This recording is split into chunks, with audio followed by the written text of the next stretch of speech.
자, 여러분 법지문인데 법지문도 한 50%는 오늘 수업 흐름을 통해서 끝내실 수가 있을 겁니다. 자, 일단 맨 처음에 19학년도 6월에서 되게 중요한 법에 대한 체계를 잡습니다. 그런데 이 법 체계는 이미 여러분도 중학교 때 다 하셨고, 사실 제가 이제 중학교 잼민이들 막 이런 애들 봐주다가 뭐 상권 분리고 우리가 뭐 인생 살면서 볼 일이 있겠어? 말하고 2일 뒤에 계엄 터졌잖아. 그런 것처럼 사실은 되게 밀접한 거고, 자, 우리는 이제 크게 두 가지의 법 체계로 나눠요. 공법이 있고 사법이 있습니다. 자, 공법이란 건 뭐냐면 공권력과 공권력에 관련된 법들이야. 그런데 우리가 공권력 사이에서의 법을 볼 일은 없죠. 그래서 공권력과 개인에 관련된 공법을 볼 것이고 대부분 그것은 형법이죠. 그리고 사법은 대표적으로 이제 민법인데, 지문에는 사인과 사인이라고 하는데 왜 그러냐면 사사로울 사자를 써서 개인과 개인 사이에 관련된 거예요. 자, 그래서 첫 번째 세팅은 뭐냐면 법을 이렇게 두 가지로 분류할 수 있는 거고, 두 번째는 법 시스템이거든. 이거를 법체계라고 해서 법체계라고 해서 법계라고 해요. 법계는 크게 세 단계가 있어요. 그래서 이제 관습법계가 있고, 와, 내가 진짜 대학 다니면서 전공을 막 이것저것 막 기웃거렸던 게, 국어 강사하면서 이렇게까지 도움이 될 줄 생각도 못 했는데 이게 어마어마하게 도움이 되는 이유가 있어요. 자랑이 아니야 정말. 근데 자랑이 돼버렸어. 제가 서울대를 10년 다녔다는 얘기를 했어요. 혹시? 2018년에 졸업을 했거든. 학교를 10년 다니니까 이제 보통 학사가 4년이고, 물론 이제 박사를 그 시간에 끝내는 경우는 없는데, 뭐 천재들은 보통 학사 4년, 석사 2년, 박사 4년에서 10년 만에 끝내요. 저는 쪽팔렸지. 10년 만에 학교 졸업한 게 뭐가. 근데 우리 엄마가 신났어. 드디어 졸업을 했단 말이야. 그래서 우리 엄마가 학교가 사진 찍어야 된다고 아주 성화해가지고 어쩔 수 없이 우리 엄마 때문에 학교를 갔어요. 대충 찍고 나오려고 했는데 그 남들이 입고 있는 그 옷을 입고 오라고 하는 거야. 그래서 그 옷 대여해 준 데 갔거든요. 그래서 옷 대여해 준 데 갔더니 거기 계신 이렇게 그 교직원분께서 그러시는 거야. 혹시 박사님이시네. 그래서 박사 아니라고. 그러니까 역시 혹시 석사 아니라고. 그래서 박사 석사 아니면 학사밖에 없잖아. 근데 이제 아무리 봐도 얘는 박사 그 이상인 왁구로 와가지고 학사복을 빌려서 입고 있으니까 이제 서로 숙연해졌던 그런 기억이 나면서 그 얘기를 하는 이유가, 제가 요즘은 그럴 일이 없을 건데 요즘은 그럴 일이 없어요. 옛날에 낭만이었어요. 옛날에 낭만이어가지고 이제 제가 야구부 했었거든요. 서울대. 야구 선배들이 탭스 같은 거 안 쳐도 된대. 탭스 안 쳐가지고 졸업할 때 진짜 고생 많이 했어. 그래서 탭스를 치러 가지 말고 술 먹으래. 그래서 새벽 4시까지 술 먹고 자연이라고 연못이 있어요. 거기에도 이제 내가 토를 한번 해가지고 거기 살고 있는 이제 금붕어들 먹이 한번 주고, 아침 6시가 돼서 시험장 들어가려고 하다가 그 옆에 널브러져서 한 4시간 정도 자고 일어나니까 시험이 끝났어. 라는 이제 슬픈 기억이 있었고, 그 슬픈 기억을 얘기한 이유 중에 하나는 제가 이제 들었던 수업 중에 진짜 딱 2번 출석했던 수업이 있어요. 근데 A뿔이 나왔어. 그러니까 조교가 깜짝 놀란 거야. 이 새끼는 출석을 2번밖에 안 한 새끼인데 도대체 어떻게 최종의 시험지에 답을 썼길래 A뿔을 맞았지 해가지고 저한테 물어봤던 적이 있어요. 근데 저는 그 교수님의 의도를 정확하게 파악하고 있었어. 교수님은요, 이 법계를 가르치시는 분이었거든요. 그러니까 서울대 졸업하려면 핵심 교양이라고 들어야 되는 게 있는데, 진짜 누가 봐도 재미없는 곧 은퇴하시는 교수님 수업이었지만 저는 느낌을 딱 잡고 들어갔고 거기서 A뿔을 맞았던 그 기억이 여기 지금 도움이 되는 건데, 첫 번째는 관습법계라고 해요. 두 번째는 영미법계라고 해. 세 번째는 대륙법계라고 해요. 관습법계는 부족사회를 생각하시면 돼. 자, 부족사회에서 어떤 문제가 터졌잖아. 그럼 뭐 하겠어? 회의를 열어요. 그래서 누가 결정을 하니? 부족장이 결정을 하지. 우리 성가속지문 기억납니까? 문제시기, 위기 상황이 터지면 집합 의뢰를 하는 거랑 비슷한 거야. 거기서 누가 결정을 해? 최연장자가 결정을 해. 그러니까 최연장자가 일종의 판사 같은 역할을 하시는 거야. 여기서 발전된 형태가 영미법계예요. 여기는 그래서 판례를 기준으로 가. 그래서 판례를 바탕으로 새로운 문제 상황에다가 적용을 하죠. 자, 반면 대륙법계는 성문화된, 그러니까 문서로 성립되어 있는 성문법 체계야. 그러니까 성문법에 의해서 사례가 적용을 해요. 자, 여기는 원시적인 법계니까 논외로 보고, 현대 법계는 크게 두 가지가 있어요. 장단점이 있습니다. 자, 영미법계의 장점은 뭐냐면 사례에서 사례에 적용을 하는 거다 보니까 좀 더 유연한 대응이 돼요. 하지만 좀 더 객관성은 떨어질 수 있겠죠. 왜? 성문화된 법이 없이 판례들을 법으로 봐야 되니까. 반면에 성문법계는요, 객관성이 확실하죠. 어떤 법에 대해서 어떤 상황에 대해서 명확하게 규정된 대로 적용하면 되니까. 근데 문제는 뭔지 알아? 자, 당장 킥보드 나왔을 때 그거를 뭐로 분류할지가 문제가 되는 거야. 그러니까 단속을 할 근거가 없는 거야. 얘를 동력장치가 달린 차로 봐야 될지, 아니면 그렇다기에는 차로 다기에는 또 위험해 보이는데 그럼 인도로 다녀야 되나? 그러기엔 또 동력장치 좀 자전거인가? 너무 애매해져요. 그래서 얘는 객관성은 좋은데 유연성이 떨어져. 여기까지 되셨어? 자, 그러면 이게 전개 방식이야. 잘 보셔야 돼. 자, 성문법에 의해서 원리가 있죠. 그 원리에 의해서 사례 적용하는 게 이 우리나라에 출제되는, 수능에서 출제되는, 우리나라는 대륙법계를 따르고 있으니까 수능에 출제되는 법 지문의 구조가 이거예요. 그래서 먼저 원리 세팅을 하고 사례 적용하는 형태가 나와. 두 번째는 그러다 보면 문제가 항상 생겨요. 유연성이 떨어지는 문제. 그래서 그걸 어떻게 대응할 것인가 PS 구조가 반복되는 형태로 정보량이 빵빵하게 터집니다. 그런데 이미 예상이 딱 되잖아. 뭘 잡으면 돼? 원리에서 사례 적용을 잡으시면 되고 PS 구조를 잡으시면 돼. 됐어, 여기까지?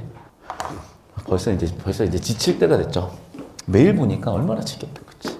오늘 이제 어쩔 수가 없습니다, 여러분. 자, 봅시다. 19학년도 수능이에요. 자, 그러면 여기서 사법에 관련해가지고 제일 중요한 건 계약이거든. 그래서 계약에 대해서 배우고 잘 들으셔야 돼. 이 계약의 종류가 여러 가지가 있고요. 이 계약에 의한 법적 효력이 있을 거야.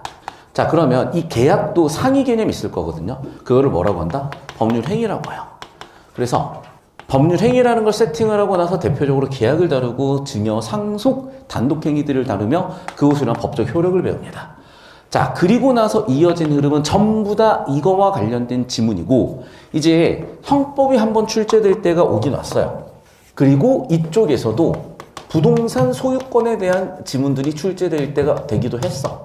자, 얘랑 얘는 이미 EBS나 교육청에서 계속 예고편으로 출제되었었기 때문에 앞으로 출제될 수가 있는 건데, 가장 핵심이 되는 지문 가져와 보십시오. 이 5개 지문만 완벽하게 처리하시면은 사실은 여러분이 법 지문에서 킬러 문제는 거의 다 해결되어 있어. 나머지는 되게 쉬워요. 이것만 정리하시면 돼. 여기까지 되셨을까? 자, 그럼 보세요. 우리 지금 교재 이제 114페이지라고 되어 있는데 아마 페이지는 좀 다를 수가 있을 것 같고, 이 지문은 여러분, 자, 우리가 최초의 이 지문을 제가 풀라고 순서로 드렸는데, 이 지문은 잘 들으셔야 돼. 4분 컷으로 쳐내셨어야 돼. 4분 컷으로. 저 따라오세요. 자, 다시 한번 얘기한다. 시간을 전제하지 않은 공부는 무의미해. 너 혼자만 3시간, 4시간 치는 시험이 아니니까. 자, 1단락에서는 맨 처음에 묻고 답하면서 전개 방식을 끌고 가자. 그래서 야, 이런 문제 있을 때 어떻게 해결할 거야? 어떻게 해결할 거야? 자, 들어보니까 뭔가 되게 특이한 문제가 생겨. 어떤 문제가 생기냐? 자, 여러분이 당장 인서울 대학을 갔다고 치자. 요즘 또 월세도 맥커리 같은 애들이 와가지고 다 올려놓으려고 하는 것 같긴 하거든. 여러분이 겨우겨우 해가지고 월세 여러분이 대학가에서 한 80만 원 정도면 지금 여러분이 살고 있는 방 정도 크기라고 생각하시면 돼요. 물론 이제 방이 뭐 엄청나게 넓은 경우는 모르겠지만, 보통 우리나라에 이제 살고 있는 친구들이 살고 있는 그 방 정도 크기면 대학가에서는 80만 원 정도 할 거야. 자, 그럼 봐봐. 거기서 월세를 그 정도 내는 것도 아까워 죽겠는데, 나갈 때 됐더니 뭐를 다 고쳐놓으라는 거야. 그 얘기야. 그래서 우리 세입자들한테 있어서 세입장에서 뭔가 파손이 있었어. 그럼 그 파손의 책임 누구한테 있는지 당연히 애매해져. 임대를 해주는 임대인인지 세입자인지가 애매하잖아. 자, 그럼 이런 거다, 얘들아. 만약에 계약이 있으면 계약대로 하면 돼요. 그런데 계약이 없어. 그럼 법대로 하면 돼요. 잠깐만. 계약이 있으면 계약대로 하고 법이 있으면 법대로 해? 잠깐만. 계약하고 법이 충돌하면 어떻게 하면 되지? 이런 문제가 생기는 거야. 그래서 다시 정리한다. 계약이 있거나 없거나에 따라서 어떤 문제가 생긴다? 법과 계약이 다를 수가 있어요. 얘들아, 근데 봐라. 법과 다른 계약을 했다는 건 법을 지킨 거야, 안 지킨 거야? 안 지킨 거지. 우린 법을 안 지키는 걸 뭐라고 하죠? 위법하다고 하죠. 그럼 위법한 상황에 대해서는 법적 불이익이 생기나 안 생기나? 이런 프라블럼 또는 또 다른 문제점, 또 다른 질문거리들이 생겨나요. 그러니까 1단락 도입은 딱 이 부분일 뿐이야. 여기까지 되셨어? 그러니까 1단락에서 이게 뿅 하고 보이셨어야 되는데, 저 따라보세요. 그러면 우리가 지금까지 연습을 했잖아. 1단락 딱 보자. 사무실 얘기 나오는 순간 글의 주제는 사무실이야 아니면 주제 도입으로 예시 도입이야. 예시 도입이야. 맞죠? 방충망 낡아서 파손되어서 누가 고쳐야 돼? 라고 물어보고 첫 번째 대답. 당연히 민법을 근거하셔야죠. 그러니까 민법 근거해서 봤더니 어떻게 돼 있어? 임대인이래요. 아, 그러면 여러분, 애지간한 건 누가 고치는 거야? 임대인이 고치는 거야. 그런데 뭐라고 되어 있어? 야, 세입자가 해결한다는 내용이 계약서에 있을 수 있으면 계약을 따라야 되니 말아야 되니에 문제가 바로 생겨버리죠. 모순이 생겼잖아. 법이냐 계약이냐. 그래서 첫 번째 문제 뭐야? 법 vs 계약. 무엇이 우선이냐. 두 번째, 위법했을 때 법적 불이익 있나 없나? 이 문제도 당연히 따지고 넘어가셔야 되겠죠. 되셨어요, 여기까지? 그럼 봐봐. 예시 도입으로 물음표 Q에 대한 대답. 이 경우라는 지시현을 받기 때문에. 더군다나 법지부니까 법을 근거로 해서 대답인 A를 찾았으니까. 그러나 역접이 나왔었고 역접에서 법이 아니라 계약이 나와 있고 법과 계약의 내용이 충돌하면 어떻게 할 거야? 위법하니까 불이익 나면 어떻게 할 거야? 구조 및 알고 있는 지식들 가지고 여기까지 정리를 하셨어야 된다. 이 얘기입니다. 되셨니? 자, 그러면 이 단락에서는 당연히 그 대답을 해줘야 될 텐데 그 대답을 하기도 앞서서 갑자기 사법이라고 얘기하는데 녹색 배경지로 정리하셔야 되는데 사사로를 쌌자예요. 그래서 사법 옆에다가 공법이라고 쓰시고 공법은 대표적으로 뭐가 있다? 형법이라고 쓰시고 형법은 대표적으로 뭐다? 공권력 vs 개인 간에 관련된 것들이야. 그러니까 사실은 왜 무죄 추정의 원칙이냐? 흉악한 범죄자라도 공법은요, 공권력으로서 가장 강력한 권력을 가지고 있고 만에 하나 한 명이라도 만에 하나 억울한 일이 있으면 안 되기 때문에 철저하게 무죄 추정의 원칙에 의해서 가는 거라서 알아서들 범죄 상황이 있으면 피하시는 게 상책이에요. 그거 유죄 일거 밝히는 게 정말 힘들고요. 여러분 한 명 한 명 지금도 봐봐. 개판 났잖아 이제. 내가 봤을 때는 그냥 양쪽 좌우 합자로 손잡고 같이 깜빵 들어가시면 해결이 돼. 근데 서로 버텨. 야, 왼쪽이 잘못했다. 야, 오른쪽이 잘못했다. 답은 나왔네. 오른쪽 왼쪽 손잡고 같이 들어가시면 되겠어요. 근데 둘 다 안 들어오고 자빠졌지. 자, 그렇게 국민적으로 관심이 있고 나라를 뒤흔들 수 있는 문제도 해결 안 되는데 니네가 중고나라 사기당했어? 별 관심이 없어요. 진짜 그래. 그래서 다시 한번 얘기한다. 일단 다시 돌아와서 사법으로 왔을 때 대원칙 전제를 합니다. 뭐라고 전제하니? 이렇게 전제해요. 즉 개인과 개인에 관련된 법. 이 법의 영역은 자 가장 중요한 원리 원칙이 나와요. 뭐가 적용이 된다? 계약자의 원칙이 적용이 된다. 자, 그러면 마지막 단락에서 주제 잡아. 뭐야? 마지막 단락에서 뭐가 보여야 돼? 얘들아, 대답을 해줬잖아. 뭐가 자유롭대? 계약이 자유롭대. 그래. 법과 계약이 충돌나도 뭘 우선하면 되겠어? 계약이지. 그럼 끝난 거 아니야? 왜 끝나지 않고 말이 많지? 마지막 단락 주제가 뭐예요? 비례 원칙이죠. 이해됐어? 이 지문은 이 두 가지로 푸셔야 돼요. 자, 저 따라오세요. 그래서 여러분이 1단락 도입해서 끝나시면 안 되고, 자, 2단락에서 배경을 좀 세팅을 할 건데, 여기서 제가 이쪽에다 괜히 요즘 이제 여러분 지쳤어. 매일 국어하니까 제 얼굴 보는 것도 지겹고, 자, 뭐 보면 또 정들지 않습니까? 자, 근데 봐. 지금 뭐냐. 여기에서 얘기했던 그 내용이잖아. 그래서 사법의 원칙 적용을 해보는 거야. 그럼 너무나 중요해지니까 여기서 여러분은 주제구나. 뒤지게 중요하겠구나. 이걸 우리는 뭐라 그랬다? 계약 자유 원칙이야. 그러면 당연한 얘기지만 계약이 우선해야죠. 그런데 글을 쭉 전개하다 보시면 알겠지만 어떻게 나오니? 그렇죠. 맨 처음에 임의법규라는 게 나오죠. 법규의 종류를 임의법규, 그 다음에 또 뭐가 있니? 단속법규, 그 다음 뭐가 있니? 강행법규가 나와요. 그래서 아마 이게 2단락 주제, 3단락 주제, 4단락 주제이셨을 것이고, 법규에 따라서 뭐가 있어? 계약 vs 법이 있을 때 임의법규 계약을 우선해라. 단속법규 계약을 우선해라. 강행법규 법을 우선해라. 법적 불이익 있냐 없냐? 당연히 둘이 충돌났으니까 법적 불이익 있어야 될 것 같은데 얘는 법적 불이익 없고 있고 있대요. 자, 이 표 처리와 이 지문 처리로 정답은 다 나온다. 제가 필기해 준 데서 정답 다 나옵니다. 잘 정리해 가시고, 그래서 봤더니 자, 얘들아 이거야. 계약자유 원칙이면 계약 자유롭게 해줘야지. 오케이, 1번 괜찮아. 그런데 단속법규부터는 왜 법적 불이익을 줘? 자유라며. 강행법규는 심지어 계약을 무효로 해버리네? 야, 그게 무슨 계약 자유 원칙이니? 자, 들어봐 인간들아. 너희 자꾸 위법하고 못된 행동하지? 그거 때려잡으려고 하는 거야. 그래서 두 번째 주제가 뭐가 나옵니까? 비례 원칙이 나온다고. 그래서 비례 원칙은 뭐야? 계약 자유를 제한하는 원칙이야. 자, 그럼 계약 자유를 제한한다면 제한하기 위한 근거가 있어야죠. 그 근거는 뭐야? 얘가 너무나 반사회적이고 비도덕적인 못된 짓을 했을 때 그것을 제한하기 위해서 비례 원칙을 쓰겠다. 반사회적 비도덕적인 문제를 해결하기 위해서 계약자의 원칙을 제한하겠다요. 그러면 여기서 여러분 좀 더 숨겨진 정보를 우리가 눈치껏 추론해 보자. 자, 비례 원칙 100% 농도는 누굽니까? 임의법규죠. 왜? 달라도 계약 먼저야. 법적 불이익 당연히 없으니까. 근데 봐, 단속법규는 계약을 우선해 줬으니까 50%인데 나머지 50%를 뭐로 채워지고 있니? 야, 벌금 내라 라고 하면서 법적 불이익을 줬으니까 얘는 비례원칙 50%가 들어가 있고, 심지어 얘는 계약 무효고 법만 성립이고 법적 불이익이 있으니까 100% 비율로 비례원칙이죠. 이 농도 처리가 되셔야 돼. 그래서 정리하면 이거다. 뭐라고? 그렇죠. 처음에는 계약 자유 원칙을 써. 하지만 점차적으로 얘네가 못된 짓을 하니까 점차적으로 어떻게 바뀌어가는 거야? 그렇죠. 비례 원칙에 의해서 계약 자유를 제한하고 있는 그런 지문이고, 그렇다면 이 지문을 관통하는 가장 핵심적인 아이디어는 T1, T2라는 걸 잡으실 수 있으셨어야 된다는 얘기야. 그래야 4분 컷 나오고 엄밀하고 정확하게 정답 나옵니다. 됐니? 필기 정리하세요. 그럼 얘들아 정답이 다 나와요. 자, 1번부터 볼까? 잘 들어. 일단 당연히 임의법규, 단속법규, 강행법규 물어볼 수 있는데, 자, 비례 원칙은 적용돼 안 적용돼? 적용되네. 끝났네. 3번 끝이야.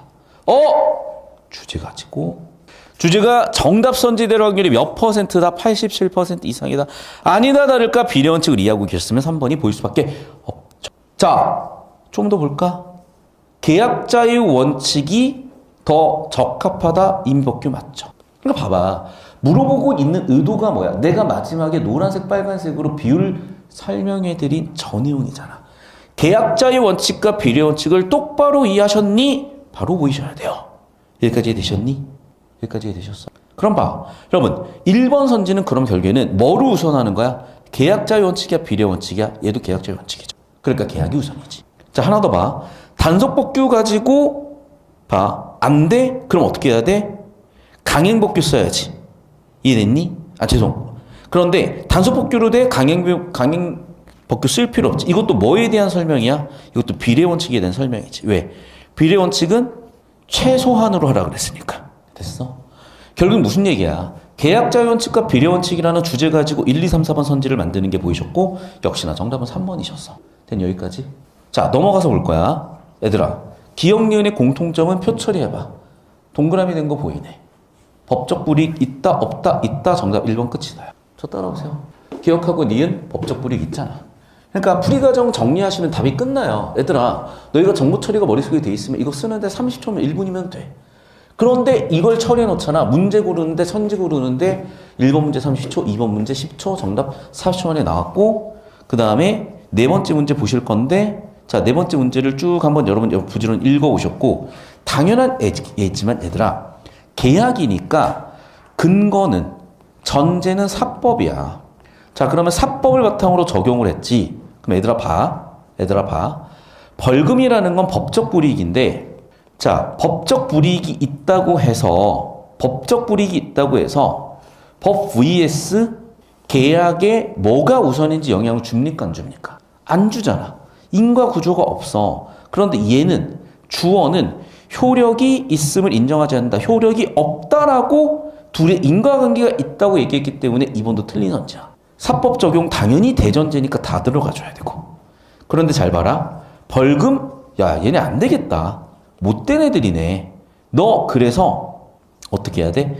계약 무효고 뭐까지 줘? 너 아예 이거 취소하고 법대로 해. 벌금 플러스 계약 무효 법까지 가는 거는 더 계약 자유를 제한하는 거지. 그럼 여러분, 계약 자유 원칙을 제한하는 원칙, 무슨 원칙? 비례 원칙이죠. 비례 원칙에서 왜 자꾸 제한하는 거야? 못된 짓 하니까. 정답은 3번 끝이죠. 됐어, 여기까지? 이 느낌이라니까. 이 느낌이라고. 자, 얘들아, 4분 컷이 아니라 3분 컷도 되겠죠. 자, 지문 다시 한번 어떻게 뚫어야 되고, 풀이과정 어떻게 쓰셔야 되고, 최종 정리 어떻게 하셔야 되는지 다시 한번 얘기합니다. 자, 1단락에서 QA로 도입했고, 2단락에서 그래서 계약자의 원칙 나왔죠. 읽어보면 되는 내용이니까. 따라서, 그래서 어떻게 해야 돼? 당연한 얘기지만 법보다 계약을 우선하겠다. 그럼 아까 1단락의 퀘스천 대답이 됐죠. 자, 그래서 이걸 뭐라고 하겠다? 임의법규야. 그러나 3단락. 자, 그게 아닌 경우도 있대. 우선 뭐야? 자, 계약은 우선이지만 법적 불이익도 있대. 그걸 뭐라고 한다? 단속 복귀야. 자, 나머지는 뭐야? 예시니까 잘 들어. 처리를 하지 않는 게 아니라 필요하다면 그때 처리하시면 돼. 특히나 여러분, 급부라는 내용이 여기에서는 전혀 안 중요한데 뒤쪽 문제 푸시다 보면 아실 거예요. 예약 지문에서는 급부라는 개념 못 잡으면 터집니다. 그러니까 잘 보셔야 되는 게 이 지문에서 정확히 짚고 처리하라는 의도의 정보들이 있고 이렇게 앞으로의 출제하기 위해서 사전 작업으로 세팅해 놓은 그런 정보들이 있는데 다시 한번 얘기하지만 정답되는데 필요한 정보들 집중하는 능력도 길러주셔야 되겠고 저랑 30지문 정도 하시고 여러분 그걸 30지문 정도 적용하시면 거의 세팅이 되거든요. 문학이든 독서든. 자, 다시 한번 얘기한다. 작은 따옴표 있으니까 주제죠. 계약 자유 원칙 이해에서 따라서 인과로 정보가치 높아졌고 이처럼 요약 정리하면서 작은 따옴표 있으니까 임의 복귀 중요하고 두 개가 뭔지 이해하시니까 계약은 자유롭고 임의 복귀는 뭐다? 계약 맘대로 해도 된다야.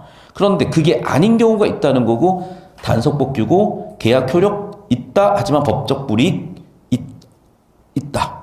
정리되셨고 사단락 그러면 둘 다 안 되는 경우 있겠죠. 그게 뭔데요? 그게 바로 강행 복귀란다. 됐지. 그래서 계약도 X야. 법적 불이익도 있어. 그리고 예시들이 우다다 나와 있고 자 보셔야 돼. 이미 뭔가 실행이 됐다면 부당이득이라는 문제 해결되니까 해결하기 위해서 부당이득 반환 청구권을 주겠다. PS 구조 아까 내가 법계에서 잡으라고 했었죠. 저 따라오시면 잘 봐. 계약 자유 원칙이라는 원리 원칙을 적용하는 거야.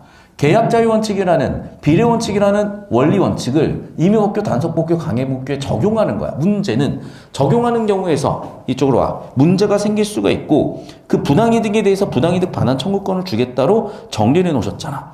자, 5단락 계속 본다. 그러나 자, 부당이득 반환 청구권이 인정되지 않는 경우도 있는데 어떻게 돼? 너무나 비도덕적이고 반사회적인 행동이면 인정하지 않는 걸로 또 그 문제를 해결하겠다는 거예요.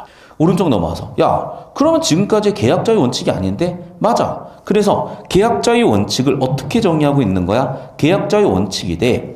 입법력적 달성을 위함이니까 너가 계약자의 원칙을 제한하기 위해서는 어떻게 최소한으로 해야 된다는 것이 바로 비례 원칙이다. 그래서 비례 원칙은 왜 쓴다? 입법 목적 달성을 하기 위한 목적으로 비례 원칙을 쓸 것이고 구체적인 방법은 계약 자유를 최소한으로 제한해서 가자. 이게 바로 비례 원칙이었다. 자, 1, 2, 3, 4, 5, 6단락 제가 여기다가 정리해 드렸는데 덧붙여 가지고 구조도 마무리해 보십시오. 1분 드립니다. 시작. 자, 마지막 23번도 마찬가지인데 그렇죠. 1단락 주제 도입으로 묻고 답하셔야 되고 당연히 계약이 있으면은 계약이 법보다 우선인데 계약이 없으면 당연히 법대로 가셔야 되는 거고 그래서 어떻게 간다? 얘는 없으니까 법으로 가는 거죠. 법은 건물주였죠. 법적 불이익도 당연히 없었고 그 다음에 계약에 내용이 있는 걸 물어보겠잖아 당연히. 그러면 수순 의무 지고 법적 불이익 없다. 오케이. 3번 2번 끝나겠네요. 끝. 됐죠? 자 넘어가고 자 이어서 이 지문이거든. 자 이 지문도 그러니까 이 지문 때문에 우리가 지금 본 건데요. 이 지문도 진짜 아쉬운 지문인 게, 그러니까 내가, 저 따라오세요. 자, 저 따라오세요. 여러분이 평생의 공부를 언제 제일 열심히 할 것 같아? 우리나라 사람들의 평균이라면? 당연히 고등학교 1, 2, 3학년이야. 당연한 얘기지만. 그러니까 대학 가서도 공부를 하겠지만, 솔직히 저는 대학 가서 뭔가 공부를 제대로 해봤나? 아니었던 것 같다.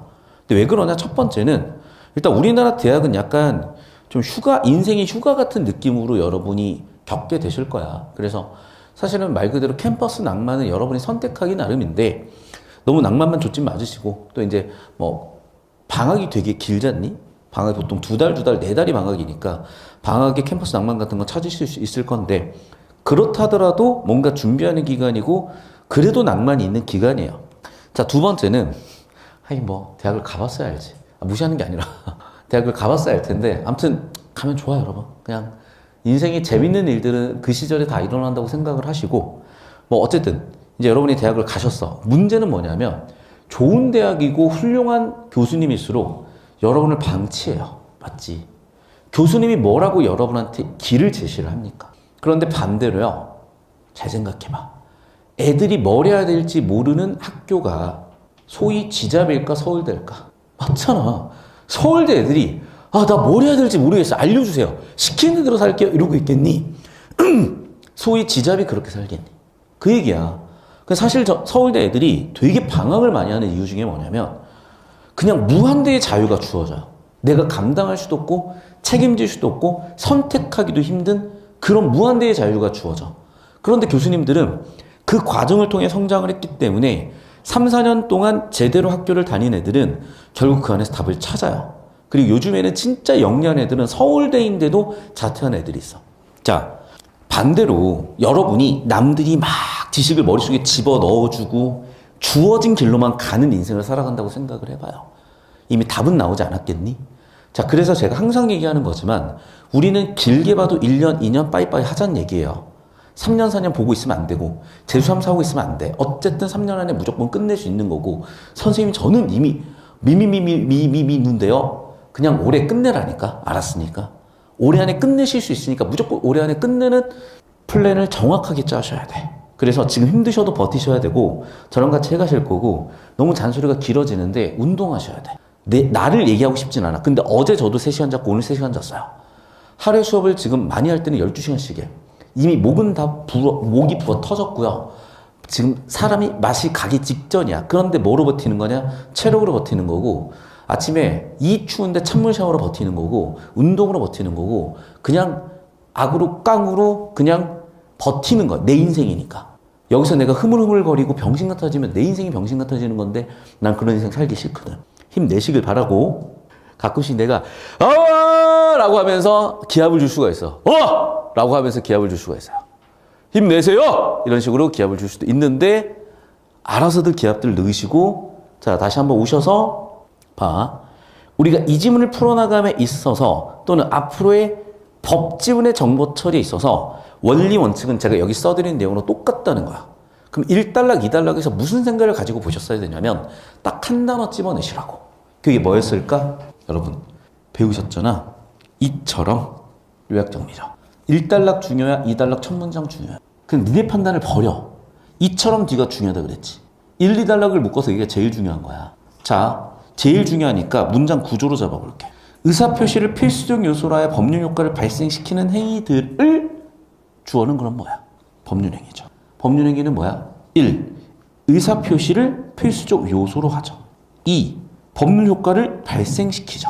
얘들아, 그러면 의사표시와 법률 효과는 어떤 관계에 있습니까? 그걸 안 읽었어? 1단락부터 읽자.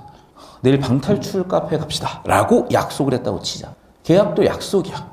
그런데 친구들끼리 야 방탈출 가자 했는데 내일 갑자기 막 너무 피곤해. 그럼 좀 안 갈 수도 있는 거 아니야? 뭐 내일 코로나 걸려서 안 갈 수도 있는 거 아니야? 그런데 너희가 집 등기 계약을 해놓고 내일 코로나 걸렸다고 등기 계약을 안 하고 자빠졌으면 법적 불이익이나 법적 책임이 생기겠지. 그 얘기야. 잘 들어야 돼. 1. 의사표시. 2. 법률 효과가 발생. 둘은 인과관계야. 의사표시에 따른 법률 효과. 다시 1. 의사표시 합치로 성립. 2. 어떻게? 법률 효과인 의무와 권리가 생긴다. 1. 의사표시. 2. 의무. 그런데 의무 권리가 어떻게 생겼어? 반대로 두 쌍 생겼어. 됐니? 그리고 의무 권리만 지금 몇 번 얘기해? 3번 얘기. 그리고 2단락에서 다시 한 번 얘기해. 1. 의사표시. 2. 법률 효과. 인과관계야. 이거 잡으셔야 돼. 저 따라오세요. 3등급 이하는 이걸 못 잡아. 그래서 3등급 이하는 이렇게 못 가르쳐. 잘 보셔. 1단락에서 주제는 2단락에서 주제는 뭐였어? 이거예요. 이 글 전체를 관통하는 주제는 법률 행위야. 법률 행위는 뭐를 요소로 해? 의사표시와 뭐를? 법률 효과를 요소로 하는 거야. 자, 그럼 봐봐. 뭐가 뭐를 만드는 관계야? 그렇죠.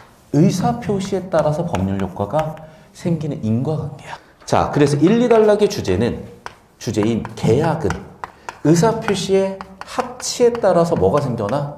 권리 의무가 생겨나는데 이거는 좀 이따가 표출을 하실 거고, 예를 들면 매매 계약의 경우 매수인이 있을 거고 매도인이 있을 거야. 그러면 이들한테는 뭐가 생겨? 권리 의무가 두 쌍이 생겨. 그래서 쌍무계약이라고 해. 그런데 뒤쪽에 우다다 가보시면 알겠지만 뭐가 나와? 단독행위라기 나와. 단독행위는 뭐가 단독행위야? 일방의 의사표시로 성립이야. 여기는 나중에 보시면 알겠지만 권리 의무성이 하나 생길 거야. 그리고 보기에는 뭐가 나와? 증여가 있고 상속이 나와. 자, 상속은 일방이야 쌍방이야? 쌍방의 합치야. 상속 일방이야 쌍방이야? 일방이야. 그리고 역시 권리 의무 관계가 생겨나는 그런 지문 흐름이에요. 이 표 처리 못하시면은 법은 공부하는 게 크게 의미가 없어. 무조건 표 처리야. 왜? 표를 그리시면 가능한 모든 경우의 수가 보입니다. 그렇기 때문에 모든 논리적인 가능세계를 판단할 수 있게. 자, 무슨 얘기냐? 저 따라오실게요. 또 싫어하겠다. 아, 어떡하지? 아니야. 해야 돼. 여러분, 54의 약수의 개수를 증명하세요. 도대체 국어랑 무슨 상관이냐고? 그 회로가 뚫리는 순간 니네는 국어 공부가 수학 공부가 되고 수학 공부가 국어 공부가 돼 있어. 54의 약수의 개수를 증명하세요. 자, 이렇게 구하시겠지. 1 곱하기 54, 2 곱하기 27, 3 곱하기 18, 6 곱하기 9. 8개 이상 있어 없어? 증명할 수 있어? 벌써 헷갈리기 시작을 하죠? 자, 보셔. 우리가 확률 통통이들은 이렇게 정리하셨을 텐데 우리가 이렇게 하나씩 나열해 보는 거야. 세어보게 하는 거야. 그래서 그런 학문을 이산수학이라고 해요. 그래서 이산수학의 아이디어로 접근을 하시면 이렇게 나열하게 세어보기 방법을 쓸 수가 있는데 문제는 중복도 없고 빠짐도 없는지 헷갈리기 시작을 하죠. 그래서 여러분은 이거를 공식으로 일반화한 걸로만 그냥 때려 외우신 건데 그 사고과정 흐름을 잡으셔야 머가리가 좋아지는 거야. 얘들아 잘 봐. 우리 54를 보이면 뭐 해놨니? 분해해놨잖아. 뭐를? 약수를. 근데 우리는 인수분해를 배웠지 약수분해를 안 배웠지. 인수분해, 인수가 뭐야? 소인수야. 그럼 얘를 소인수로 분해해보셔. 2 곱하기 3의 세제곱이죠. 경우의 수 끝났다야. 잘 보셔. 54를 만드는데 들어올 수 있는 2의 경우의 수는 몇 가지야? 2가 하나도 안 들어오거나 2가 하나 들어오거나 2가지야. 3의 경우의 수 몇 가지야? 4가지야. 그래서 경우의 수가 2x4 해서 2 곱하기 4가지 8가지고 그래서 여러분은 공식으로 이렇게 외우셨다고. A라는 애를 A의 P승, B의 Q승, C의 R승 점점점일 때 A의 약수의 경우의 수 공식이 어떻게 되니? P 플러스 1, 지수 플러스 1 한 가지, 지수 플러스 1 이렇게 배우셔. 됐니? 자, 여기서 중요한 아이디어는 이거야. 너희는 아무 흐름 없이 답만 내려고 얘만 때려 외우니까 까먹고 증명 같은 사고 과정이 안 뚫리는 건데 잘 보셔. 내가 지금 뭐 했어? 그렇죠. 이 지문에 나와 있는 계약에 관련된 모든 가능세계와 모든 경우의 수를 표 처리를 통해서 점검을 끝낸 거야. 저걸 안 하시잖아. 저걸 줄글로 뚫어야 되니까 무조건 헷갈리게 되어 있고 그 과정에서 난이도가 급상승하는 거야. 그런데 표 처리 하나만으로 우리는 이 지문에서 얘기하는 모든 논리적 가능한 경우의 수를 처리할 수 있게 됐고 법이라는 거는 철저하게 논리적이어야 모든 사람이 보편타당하게 수용할 수 있기 때문에 철저하게 논리적인 도구를 써야 돼. 여기까지 되셨어? 자, 그래서 다시 돌아오시면 왜 내가 이렇게 정리하는지 이해가 되셨을 거고 학생들이 내용 일치를 해버리면 잘 보셔야 돼. 봐라. 법률행위는 의사표시를 필수로 하여 법률효과 발생시키지. 그냥 무지성 요약을 하면 어떻게 되는 줄 알아? 법률행위는 법률효과를 발생시킨다가 돼버려. 맞잖아. 그래서 무지성 요약을 하면 법률행위는 법률효과를 발생시킨다가 돼버려. 그러니까 법률행위가 없으면 법률효과도 없다고 해버리면서 3번이 맞는 선지 아니요라고 끝까지 우기는 애들이 생겨. 이해됐어? 그래서 내가 요약 차원에서 넘어가셔야 된다는 거야. 정보를 구조를 보시라는 거야. 구조를 보시라니까. 얘들아 잘 봐요. 법률효과를 발생시키는 애는 누구냐? 표 처리해 보셨으니까. 의사표시라고요. 우리 계약하자. 그래. 합치돼야 권리 의무라는 법률 효과가 생겨난다니까. 출제후 또는 뭐였겠어 그러면? 그렇죠. 의사표시에 따른 법률 효과였을 거야. 이해됐어? 뭐가 아니라 법률 행위가 아니라. 인과관계에 해당하는 것은 의사표시와 법률 효과지 법률 행위와 법률 효과가 아니다라고 된 거야. 그래서 정답은 3번이야. 여기까지 되셨어? 이걸 도대체 어떻게 설명하는 건지 나는 상상도 안 돼요. 정말 말도 안 되는 모자란 얘기를 하고 자빠졌겠지. 정확하게 5등급의 언어로 5등급끼리 이해할 수 있는 말로 하겠지. 이해하세요. 저는 관심 없어. 1등급 맞을 애가 1등급 맞는 데 관심이 있지. 1등급 맞는 애가 5등급 맞는 데는 나는 전혀 관심이 없기 때문에 자꾸 이상한 헛소리 하려고 하지 마. 됐어, 여기까지? 다른 어떤 풀이 방법이 있으면 다 가르쳐 주셔도 좋아요. 이것보다 더 명쾌하고 깔끔하고 출제 의도에 부합하는 방법이 있다면 가져와서 나한테 얘기를 해주셔. 근데 나는 아무리 봐도 1단락을 요약하는데 법률 행위는 의사표시로 법률 효과를 발생시킨다? 요약하는데 전혀 문제 없어 보이고, 그렇다면 법률 행위 없으면 법률 효과 없다라는 말도 맞아 보이는데 왜 도대체 이렇게 하면 안 되냐? 다시 한번 얘기한다. 뭘 잡아줘서? 문장 구조도 잡아야 되지만 인과 구조도 잡아야 돼. 저 따라오셔. 표처를 통해서 가능한 가능세계, 모든 논리적으로 가능한 경우의 수를 다 정리해 보시면 법률 행위라는 것은 의사표시에 따른 법률 효과 발생이라는 1단계, 2단계의 요소를 가지고 있는 애야. 1단계 요소에 따라서 2단계가 인과적으로 생겨나는 것이고, 의사표시가 합초해서 법률효과, 권리, 의무 두 쌍이 생겨나는 게 계약이고, 한 쌍이 생겨나는 게 증여야. 일방의 의사표시로 성립하는 게 단독행위고 상속이야. 라고 이 지문의 모든 정보가 완벽하게 표 안에 모든 논리적 가능한 경우의 수를 가지고 담겨 있어. 이걸로 보시면 깔끔하게 저게 3번으로 설계가 되고, 왜 출제자가 정답 3번을 설계했는지는 이거 말고는 더 깔끔한 해설은 없으며, 여러분이 평소에 하던 대로 중학생들이 하던 대로 요약을 해버리면 3번 선지도 맞아 보인다는 게 문제점이라는 거고, 거기서 성장하시려면 여기까지 오셨어야 된다는 얘기예요. 자, 되셨니 여기까지? 자, 그러면 현재 시간 3시 5분이고요. 10분 정도 쉬었다 갈 건데, 여러분이 해주실 일은 뭐냐면 이거야. 지금 3단락에도 표 처리가 가능하거든요. 권리 의무 가지고. 그리고 글 전체도 아마 구조도가 안 그려져 있을 건데, 여러분 구조도를 그리시거나 저 표를 깔끔하게 채워보시는 거 교재 페이지 여백에다가 정리하시고 10분 정도 쉬었다 하겠습니다. 자, 2단락. 계약은 법률행위의 일종으로서, 일종이라 그랬으니까 하위 개념으로 표 처리한 거 보이시죠? 잘 보셔야 돼. 법률행위는 일정한 청구권과 이행 의무를 발생시킨다라고 나와 있는데, 청구권이 있고 의무가 있잖아요. 그럼 잘 보셔. 청구권을 내용으로 하는 권리가 채권이고, 청구권, 권리, 채권, 그에 따라서 이행할 의무가 채무이다. 그러니까 여러분이 자꾸 이제 좀 튕겨내는 이유가 여기에 자꾸 시킨다, 시킨다, 이런 얘기들이 이제 나오기 때문인데, 그러니까 그건 저도 불만이야. 저도 불만이고 출제진한테 물어보고 싶어. 그런데 어쨌든 여러분, 여기를 그냥 문자 그대로 들고 오면 3번도 맞다니까. 그러니까 내 얘기는 그거예요. 그럼에도 불구하고 3번을 오답 선지로 설계한 이유가 뭘까요? 혹시 내신은 어떻게 설명했어? 내신에서 3번 선지를 왜 틀렸는지 어떻게 설명했어? 그러니까 여러분 나름대로 좀 이거 설명을 해봤으면 좋겠어요. 자, 다시 돌아와서. 그래서 이제 여기서 중요한 건 뭐야? 채권 채무인데, 잘 보셔. 변제라는 개념이 나와요. 근데 여러분 지금 오늘 수업은 다 기억하셔야 돼. 앞으로의 지문들에서 저 따라오세요. 알고 있다고 전제하고, 특히 여러분 고2, 3 교육청, EBS 내신으로 나오는 학교들은 무조건 해놓으셔야 돼. 그거 설명 없이 맥락 없이 훅 들어옵니다. 자, 2단락에 나와 있는 내용을 정리 한번 해볼 거야. 자, 우리 지금 매매계약이죠. 매매계약은 누가 있어? 매수인이 있어. 매도인이 있어. 자, 무조건 이거는 표 처리하시는 연습을 하셔야 돼. 자, 매수인의 권리가 있을 거고 매도인의 권리가 있을 거예요. 둘의 의무가 있을 거야. 매수인의 권리는 청구권, 채권, 뭐가 있다? 어떤 권리가 있다? 채권으로? 소유권, 이전받을 권리가 있죠. 의무는 뭐야? 대금, 지급이라는 의무가 있죠. 매도인은 대금을, 자, 이렇게 하자 그러면. 소유권을 청구할 권리가 있다고 하고요. 대금을 청구할 권리가 있다고 하자. 자, 얘는 그러면 소유권을 이전해줄 대금 지급의 채무가 있고 소유권 이전에 채무가 있다고 칩시다. 자, 그럼 봐. 여기에서 변제라는 개념이 들어갔었잖아. 변제는 뭐 해야 되겠어? 그렇죠? 의무 이행을 하게 되면, 대금 지급을 이미 해버리면 대금 청구하는 청구권이 사라지죠.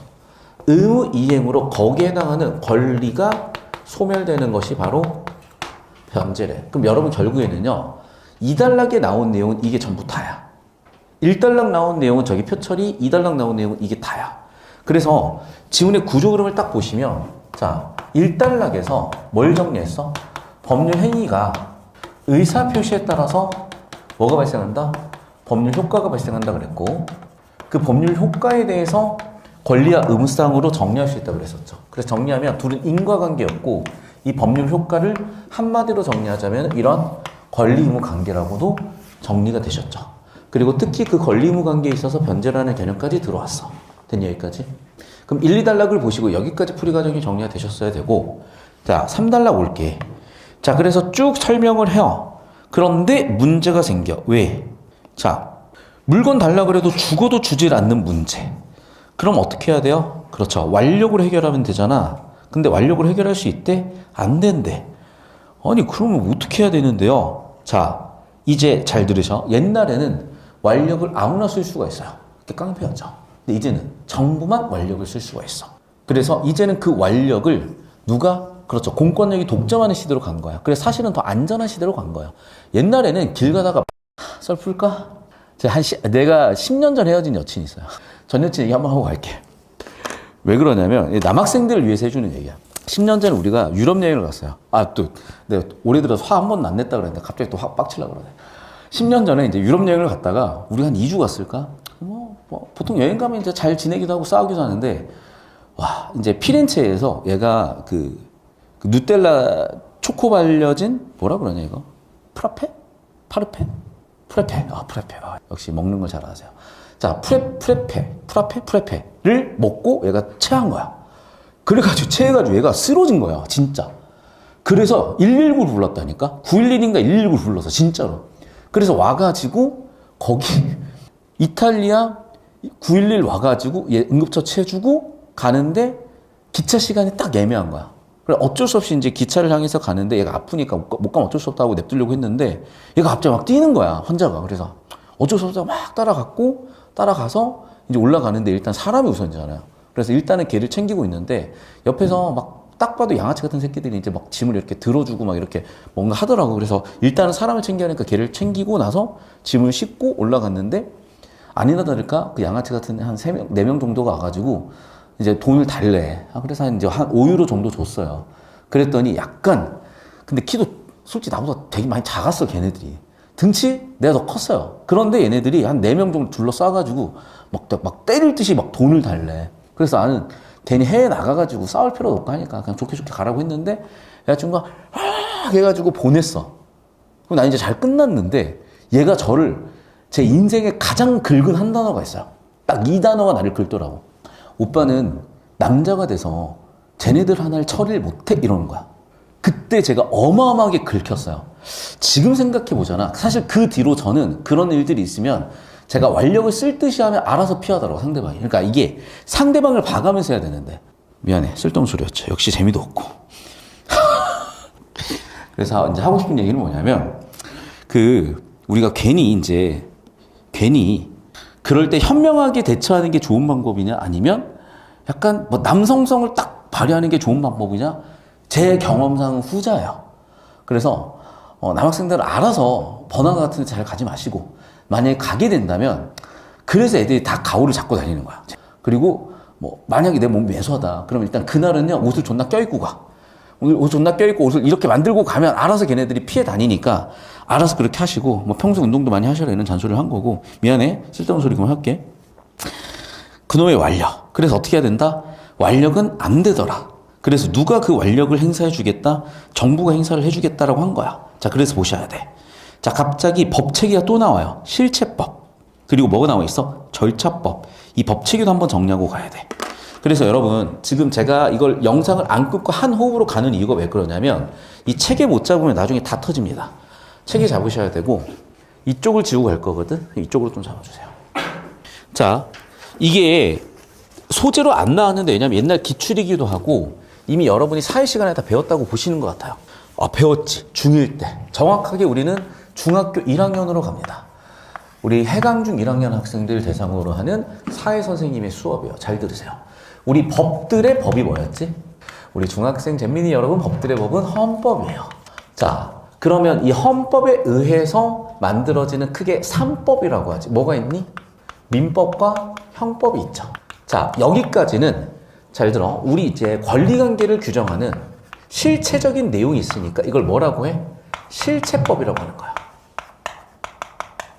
자, 실체법 중에서도 우리 민법은 개인 간에 관련된 부분이니까 시효법이라고 해. 무슨 법? 사법. 얘는 뭐라고 한다? 공법. 이 책에 다 알고 계셔야 돼요, 여러분. 민법은 뭐다? 개인 vs 개인이다. 여기는 개인 vs 공권력이다까지 잡히셨죠. 자, 문제는 지금 같은 문제를 해결하기 위한 뭐가 있다? 절차를 규정하는 법이 있어. 그걸 절차법이라고 해. 그게 뭐야? 소송법. 이런 것들이다라고 법체계를 구분해놨으니까 잘 따라오셔야 되겠고, 당연하지만 얘가 최상위 법이니까 얘 위배될 수 없다는 틀도 알고 계셔야 돼. 자, 그래서 오늘 첫 번째는 뭐냐면 이런 어떤 법들의 위계에 대한 설명을 해드린 거고, 아까 설명했던 것 중에 제일 중요한 건 뭐였냐면 그걸 법계라고 하거든요. 그래서 내가 아까 관습법계, 영미법계, 대륙법계라고 정리해드렸잖아. 니네가 만에 하나 공무원 시험 칠 일이 있으면 이게 기억이 나실 거예요.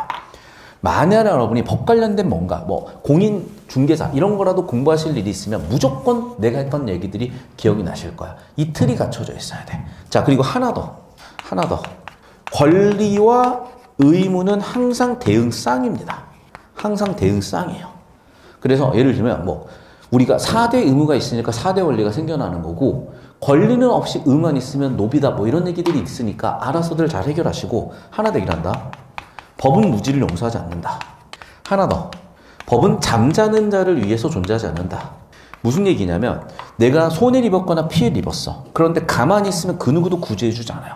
니네가 떠드셔야 돼. 그러니까 사람들이 자꾸 야 조용히 좀 살아라고 하는데 꺼지라고 하세요. 내 인생이고 니네가 내 인생 살아주는 거 아니고 니네가 나한테 이득 가져다 주는 게 아니기 때문에 자신의 권리는 자신이 목소리 내서 찾으실 수 있어야 되고, 때때로 그게 때를 쓰는 것처럼 보이실 수도 있는데 일단은 여러분이 때를 쓰시는 게 아닌 것처럼 논리정연하게 하시려면 이 틀을 갖추고 권리를 주장하셔야지. 좋은 게 절대 아니에요. 법의 세계는 그렇지가 않고, 그렇게 자기의 권리를 주장할 줄 알게 하는 교육이 민주시민교육이고, 그거 하셔야 되는 거지. 야, 좋은 게 좋은 거야. 닥치고 살아. 같은 소리나 닥치고. 실체법과 절차법이 있어서 이 문제 해결의 첫 번째 방법은 뭐야? 소송을 제기하래. 그러면 재판에서 판사님이 판결을 해준대. 공적 확정이 된대. 드디어 완력은 누가 쓴다? 법원에서 완력을 국가가 독점적으로 써준대. 사피엔스에도 나와요. 그래서 옛날에는 완력을 독점적으로 쓰지 않아서 훨씬 위험한 시대였어요. 또 라떼 나왔다. 라떼만 해도 여러분 길 가다가 형들이 일로 와. 나는 도망갔거든요. 꼭 친구 새끼들이 내 손을 잡고 가. 나는 가고 싶어. 나는 도망갈 수 있어. 근데 이 새끼들은 꼭 내 손을 잡고 거길 가. 있는 거 다 줘. 그래서 모든 골목길이 위험투성이었어요. 길 가다가 진짜 돈 뺏기는 일이 하루 이틀이 아니야. 요즘은 거의 다 없어졌어. CCTV 때문에. 그래서 요즘은 뭐다? 그런 완력을 국가가 독점한다야. 근데 해외는 아직 국가가 독점하지 못해요. 미국만 가도 차에다가 아예 차문을 열어놓는다잖아. 왜 그런지 알아? 털어갈 거 없으니까 털어가시라고 해. 근데 차문을 잠궈놓으면 괜히 유리창을 깨놓는데요. 그러니까 조심하시고, 이거는 진짜 실화야. 그래서 제가 예전에 미국 여행 갔을 때도 있었는데, 또 내 썰 풀면 또 싫어할 거지? 안 해. 자, 5달러 갈게요. 을이 그림 A를 넘겨주지 않은 이유를 봤더니 왜 그래? 매매 대금을 받고 을의 과실 때문에 타서 없어졌네? 그러네. 없는 그림을 줄 수는 없잖아. 결국 무슨 얘기야? 이행불능이라는 문제가 돼버렸고, 따라서 야 돌려줘라를 할 수가 없대. 그럼 어떻게 해야 돼? 결국에는 무효로 보겠다는 거야. 또 야, 네 말만 믿고 기다렸는데 과실 책임을 져야 된다는 거야. 채무불이행 책임을 져야 된다는 거야. 정리합니다. 과실로 인해서 가실로 인한 이행불능이야. 계약 자체가 무효고 과실에 대한 책임, 채무불이행에 대한 책임을 져야 된다까지 오셨어. 여기까지 정리되셨습니까? 자, 그럼 보셔. 우리 3, 4, 5단락 정리를 한번 해볼게요. 자, 저 따라올게요. 어떤 문제냐면 문제가 생겼어. 왜? 매수인은 소유권 대금 지급을 통해서 대금 청구권을 뭐 했어? 변제한 상태야. 그러면 남아있는 건 뭐니? 소유권 이전밖에 안 남아있는데 얘는 주고도 안 주는 거야. 그래서 얘를 때리러 가면 된다 안 된다? 안 된다야. 아니 나는 그럼 도대체 어떻게 받아야 되는데요? 자, 들어보세요 라고 하면서 해결 방법을 줍니다. 해결 방법은 결국 뭐야? 그렇죠. 완력은, 물리력은 이제 누가 독점한다? 공권력이 독점한다야. 우리나라가 그래요. 미국은 사실은 내가 공격을 받으면 정당방위를 할 수가 있는 이유가 너무 땅덩이가 넓으니까 사적 구제를 하지 않으면 사람이 뒤져나가요. 근데 우리나라 엄청 좁게 모여 있잖아. 그러니까 사적 구제를 하는 게, 정당방위를 하는 게 때때로 사회적 불안을 일으킬 수가 있어서 우리나라는 사실은 정당방위 개념이 거의 없어요. 그 이유도 알고 계셔. 자, 그럼 봐봐. 해결 첫 번째, 두 번째, 세 번째, 네 번째, 다섯 번째가 나왔는데 얘는 한 문제로 나오진 않았지만 정리는 할게요. 첫 번째 방법은 뭘 쓰래? 일단은 소를 제기하래. 두 번째 판결이 나온대. 그럼 뭐가 돼? 공적으로 확정을 받는데. 자, 그럼 법원에 집행이 있을 텐데 집행은 뭐가 될 수 있겠다? 물리적으로 강제될 수 있대요. 선생님, 이걸 규정하는 법이 뭔데요? 그래서 아까 3단락에서 또 다른 주제를 얘기한 거야. 그래서 3단락에서 이렇게 권리 의무 관계를 규정하는 것을 뭐라 그랬어? 실체법. 근데 여기에서는 뭘 규정하고 있어? 절차죠. 그래서 여기는 절차법에 대한 얘기를 해주고 있는 거야. 자, 두 개 구분하시고. 자, 그래서 결국에는 법원에서 야, 내놔라라고 했더니 내놓을 수가 없는 상황이야. 왜? 뭐 때문에? 인과구조로 문제가 생겼죠. 을이 과실을 했어. 그래서 불타 없어졌어. 즉 뭐가 됐어? 불능이 됐어. 불능인 거를 하라고 할 수는 없으니까 해결 방법은 뭐야? 애당초 이거를 무효로 하겠대. 무효로만 해결이 되니? 아니, 너는 채무 불이행했으니까 채무 불이행에 대한 책임도 지라는 거야. 여기까지 흐름 짜자작 잡히시면 돼요. 그러니까 앞으로 법집은 이 흐름으로 잡는 연습을 꼭 하셔야 돼. 정리되셨으면 이쪽으로 올 거고, 자, 이제 내신이나 뭐 잡다구니한 문제들에서는 이 흐름이 중간중간에 턱턱 막히는 아주 답답한 형상도 있을 수 있는데, 일단 우리가 이렇게 편하게 연습을 해 놓으시면요, 아주 예쁜 폼으로 쭉쭉 뻗어나갈 수가 있거든. 이걸로 연습을 하시고 나중에 EBS 교육청 사설 등으로 더 쌓아가실 때는 일단 여기서 자세가 깔끔하게 잡히시면 나머지는 그냥 해결되시더라. 자, 그런데 봐라. 이 채무불이행은 의사표시가 아니란다. 자, 그래서 두 번째 주제인 뭘 얘기하고 싶은가요? 계약이 아닌 단독행위요. 그래서 정리하면 이거야. 의사표시에 따른 법률효과 발생이 아닌 경우죠. 그게 뭔데? 그래서 오른쪽으로 와볼게. 좀 더 엄밀하게는 의사표시가 없이 발행되는 게 아니라 정리하면 이거예요. 1. 해제권 행사하는데 승낙 요건이 되지 않아. 즉 의사표시는 해야 돼. 그런데 어떻게 하는 거야? 일방이 하시는 거야. 일방의 의사표시에 의한 법률 효과가 생기는 것을 뭐라고 한다? 단독행위라고 한다요. 됐니? 그래서 정리하면 저 따라오세요. 이제 5단락에서 단독행위를 얘기해. 뭐 얘기했어? 일방의 의사표시에 따라서 법률 효과가 발생하는 인과관계에 있는 거. 쌍방이 아니라 합치가 아니라 일방의 의사표시에서 법률 효과가 발생하는 거. 이걸 단독행위라고 한다. 여기까지 되셨습니까? 아, 그렇죠. 역시 내신에서 했기 때문에 하품이 아주 그냥 입이 찢어질 정도로 나오고 있어요. 자, 갑은 계약을 해제했다. 이로써 계약은 발생한 채권과 채무는 없던 것이 됐다. 당연한 얘기지.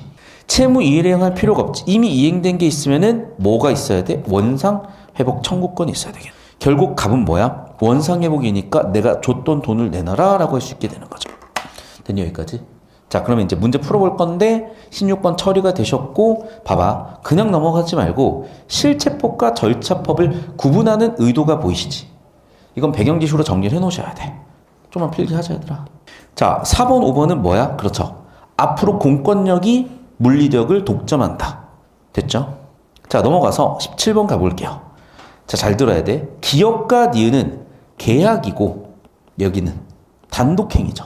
그러니까 둘은 전혀 상관이 없단 말이야. 이해됐어? 그래서 기역이 이행되면 니은이 소멸되는 이런 인과관계는 절대 아닌 거예요. 동일한 계약 효과가 아니라니까 아예. 자, 니은은 봐봐. 뭐야? 단독행위지. 단독행위는 채권자, 채무자 쌍방의 의사표시가 아니라 뭐야? 일방의 의사표시죠. 됐니? 자, 그리고 봐. 기역은 뭐라고? 그렇죠. 매수인만 지금 뭘 갖고 있어? 소유권, 청구권 갖고 있어. 그래서 매수인의 청구와 매도인의 이행이라고 순서 바꿔놓은 거 계속해서 법지문에서 보는 유형이니까 정리하시고 정답은 5번 남습니다. 정리하면 뭐야? 그렇죠. 소유권 이전의 의무고 대금 돌려줄 청구권. 됐죠? 정리하시고. 자, 끝났네. 1번. 을의 과실로 이행불능이 돼버렸어. 따라서 해결 방법으로 계약은 무효니까 계약해지권 발생. 정답 1번 끝이 되겠다. 자, 주는 사람의 권리는 당연히 없죠. 그러니까 받는 사람의 의무도 당연히 대응상으로 존재하지 않아. 그럼 뭐야? 증여할 사람은 증여의 의무가 생기고 증여의 채무가 생기고 수증자 받을 사람은 증여를 요청할 청구권이 생기죠. 자, 유언도 마찬가지야. 자, 유언한 사람은 이미 돌아가셨어. 권리 당연히 없어. 의무도 없어. 그냥 뭐야? 내가 받을 권리만 생기는 거죠. 그래서 내가 유산을 상속받을 권리가 생기는 건데 이게 유류분권으로 나중에 자세히 출제가 돼요. 근데 중요한 건 얘들아, 이 표 하나랑 이 표 두 개로 맞은 문제가 다 풀리는 거야. 그래서 제가 얘기했다시피 보기 문제는 정보의 위기가 동등하면 표처리해서 처리하라 그랬었고 법지문은 철저하게 표처리를 못하면 여러분 경우의 수가 다 뒤섞여. 논리적 가능성이 다 뒤섞이니까 결국 터지거든. 그래서 이 연습을 꼭 해주시길 바라고. 저 따라오세요. 자, 증언, 유언, 매매는 모두 법률 행위 맞죠? 근데 봐. 의사표시를 요소로 한다? 자, 잘 들어. 일방의 의사표시든 쌍방의 의사표시든 의사표시 요소라는 거 맞아. 그래서 내가 아까 그렇게 주장한 거야. 의사표시를 요소로 하는 게 법률행위야. 두 번째 요소는 뭐야? 법률효과야. 그래서 정리하면 법률행위는 1번 요소 의사표시, 2번 요소 법률효과라고. 그러니까 여기서 잘 들어. 법률행위와 법률효과의 관계는 인과관계가 아니라 요소관계라고요. 의사표시와 법률효과가 인과관계라고. 그러니까 이 관계를 계속해서 16번에서도 마지막 문제에서도 물어보는 걸 봤더니 여기까지 처리해 주시는 게 평가원이 생각한 만점짜리 사고 방식이라는 거고 만점짜리 풀이 방식이라는 거예요. 근데 자꾸 요행으로 적당히 풀어서 맞추려고 하는데 그래서 몇 등급 나오는데 요즘 아예 밈 됐어. 밈을 넘었어. 누구 저 쇼츠 나온 거 봤는데 아예 강평업이라는 강의를 만드시겠대요. 강평이라는 이 밈이 돌 정도가 되면 안 된다니까. 뭔지를 모르구나 니네는. 나보다 더 관심이 없구나. 밈이는 안 보나 봐요. 모르는 게 나. 자, 1번 선지에서 2번 선지로 갔어. 그럼 봐봐. 의사표시 법률효과 이해되셨죠? 잘 보셔야 돼. 어쨌든 얘네들은 전부 다 법률효과고 의사표시를 요소로, 법률효과를 요소로, 의사표시에 따라서 법률효과가 발생이 돼요. 자, 3번 선지 봐. 증여는 변제 의무를 발생시키지 않는다. 아니야. 얘들아, 변제 의무는, 다시, 변제가 뭐야? 채무 이행으로 채권 소멸이야. 아, 너희가 의외로 문화생활을 안 하는구나. 하기는. 오징어 게임 본 사람 손. 아, 또 손 안 들지? 안 본 사람 손. 본 사람 손. 뭐야, 다 보고 다니는구만. 알았어. 자, 그럼 봐. 변제 의무를 발생시키지 않는다? 아니요. 변제 의무는 전부 다 발생이야. 그러면 틀린 거 찾는 거냐? 정답은 3번 되시겠고 4번 잘 보세요. 증여는 보셔야 돼. 상속도 마찬가지지만 일방의 채권 채무 관계만 있잖아. 그래서 서로 하는 거 아니잖아.